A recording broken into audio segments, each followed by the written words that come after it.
Nigeria experienced severe inflation from 2022 to 2024, with inflation rising above 30% in 2024, one of the highest rates in Africa. This inflation occurred across the country and was caused by several key factors. First is removal of fuel subsidies in 2023, which sharply increased fuel and transport costs. Second is currency devaluation of Naira, making imports more expensive. Third is high food prices due to the insecurity affecting farming and food supply. Fourth is global inflation pressure including higher energy and fertilizer prices. And last is basic necessities such as food, transportation, electricity, and housing became significantly more expensive, strong affecting everyday life. ED and ES analysis.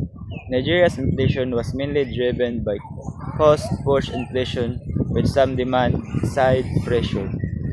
Aggregate supply (ES) decreased because fuel price increases rise production and transportation costs. Currently, devaluation increased the cost of imported raw materials.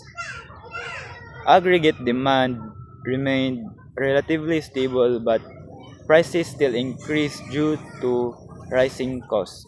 In an ED-ES graph, the ES curve shift left, resulting in a higher price level and reduced real output. Consequences.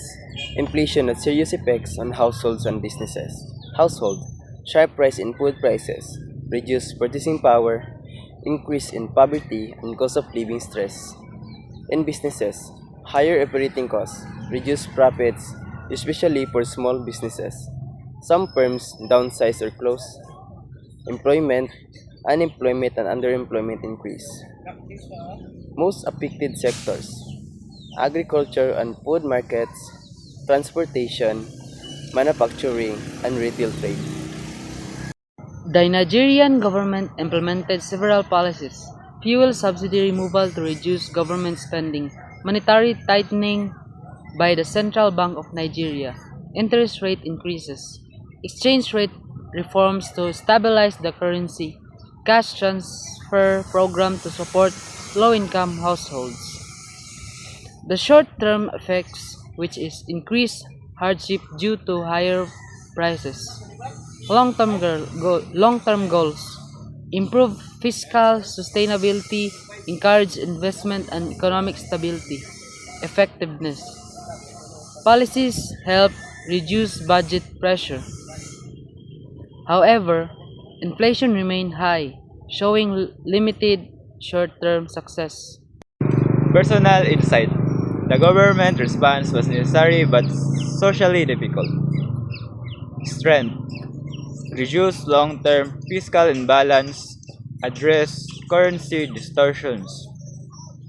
Weaknesses.